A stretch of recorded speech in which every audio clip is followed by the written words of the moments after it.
We just got married. Mr. and Mrs. Brown. What's up? We just got married. Husband and wifey, right here. I think Brett and Tiffany saying I do at the altar was a given. That was not a surprise to anyone. If anyone says they were doubtful, then they're lying because they have had the most smooth relationship. It's been drama free. The only time there was an incident was when Tiffany was breaking down because of what planning for the wedding. Otherwise, they've just met, fallen in love, and they've just nurtured their relationship. Yes, there was the sleepgate in the pods, but anyway, I digress. Hey there, thanks for stopping by. It's your girl Valerie. Welcome to my channel. If you're new to my channel, please don't forget to like, share, comment, and subscribe. In this episode, I'll be reviewing Love is Blind, Season 4, Episode 12, Brett and Tiffany's Wedding. I loved Brett and Tiffany's wedding. I really did. I think this is why it's important for these experiments to make sure that they target the right sort of age group when they're sort of bringing people into an experiment. Just like when they're bringing people in, whether it's Married at First Sight, Love is Blind, Love Island, they need to know the core group that they're after. And this season on Love is Blind, they had a lot of people that were emotionally mature, that were there for the right reasons. Yes, they had the Micah, Jackie, and Irina, but still the majority of the people there were really there to look for a life partner, which is amazing when you get a couple like Brett and Tiffany. I think Tiffany said it best when she said I don't need a husband, I want a husband. And this is true in the sense that she knew what she wanted and she wasn't willing to compromise, and she waited until she found the right person, and then she decided to make that commitment. I like the fact that Brett's dad was there to support his son. I thought that was amazing, because it I think Brett did that because it looked like his father's a bit elderly and has some sort of health challenges, and I think he wouldn't have brought him all the way to Seattle just to turn around and say no. So from that point, I could see that he was committed. The fact that he sat down with Tiffany's dad, had quite a lengthy discussion about his priorities, about what he's looking for in a partner, whether he's committed to Tiffany.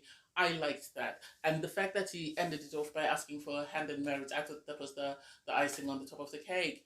And so you could tell I think Brett is at a point in his life where he's ready to make the commitment and was just waiting for the right person, and the right person has presented in Tiffany. And so I can see them having a long lasting relationship because he has that caring and nurturing side to him, which I think is what Tiffany needs, because Tiffany comes across as a girly girl. And I like Tiffany's mom. Tiffany's mom is just easygoing.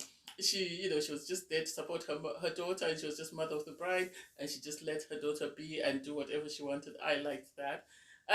And so it was, what I found interesting was the fact that if you look at Zach's meeting with Bliss's dad and compare that to Brett's meeting with Tiffany's dad, they're two totally different. Both dads want the same thing for their daughters. There's no arguing that. But the way they presented their sort of requests to their future son-in-laws was totally different. And I hope by this point, Bliss's dad has been able to redeem himself. I know Zach went on social media and was sort of asking people to sort of not send him, his father-in-law, mean messages or anything derogatory. I think they've been able to mend that relationship, but then, hey, it is what it is. I digress. And then the trouser gate. I think that was done on purpose. I think that was done on purpose just because Brett is in design and they wanted to see how he would react if they gave him something that was a bit off, because everybody else didn't complain about their clothes. They just got what they got and put it on and went to the altar. And then Brett was given an extra flared trousers for some reason. His brother said his shirt was too tight. And the fact that the brother, I think, was trying to pacify Brett, and Brett got upset and said, "It's not your wedding, it's not your wedding." And it's like, okay, it is what it is. I was happy they were able to get a seamstress to sort of sort that out for him. And he was very appreciative of her. And I think he actually posted a link to her webpage on his Instagram. So that was sweet. I loved the moment between Brett and Marshall. I really did.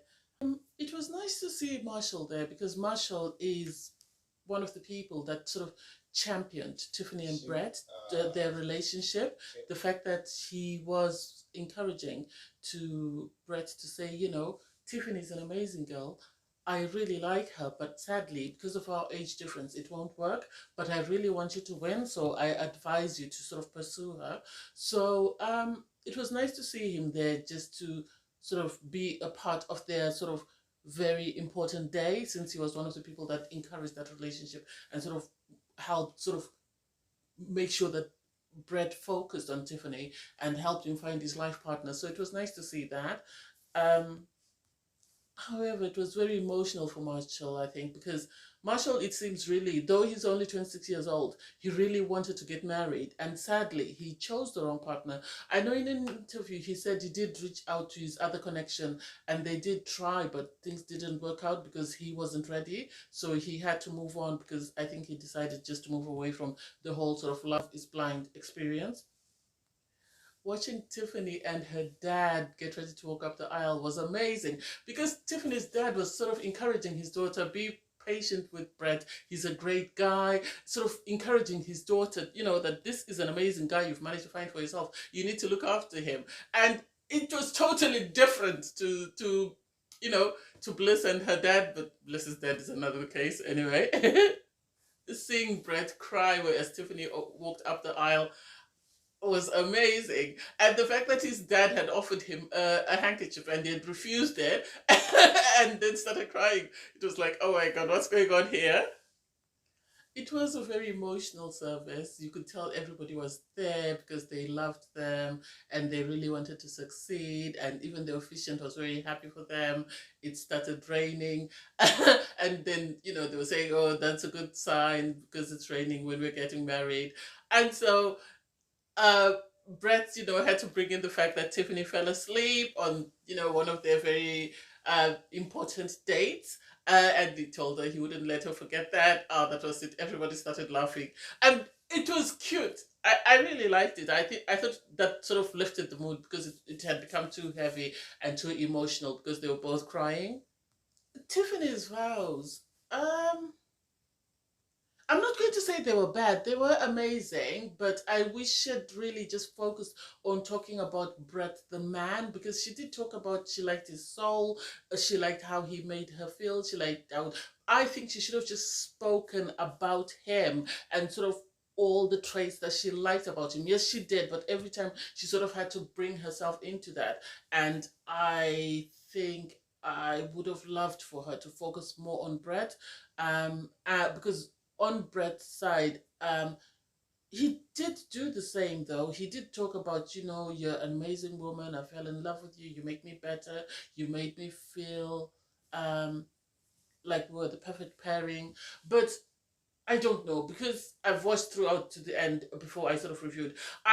I wish their sort of vows were more sort of like Kwame's vows. I know a lot of people are very polarized about Kwame and his edit and or Brett and or Zach's vows because Zach spoke of Bliss the person. So I wish that sort of because this is their relationship is short lived and their families are getting to know the person. So I wish they'd focused on talking about all the qualities they liked about the other person, which is why they've decided that this is my person. I know they talk about how that person makes them feel or sort of brings them out of themselves, but I wish they had focused more on sort of Brett talking about Tiffany and Tiffany talking about Brett without sort of including how they sort of bettered them.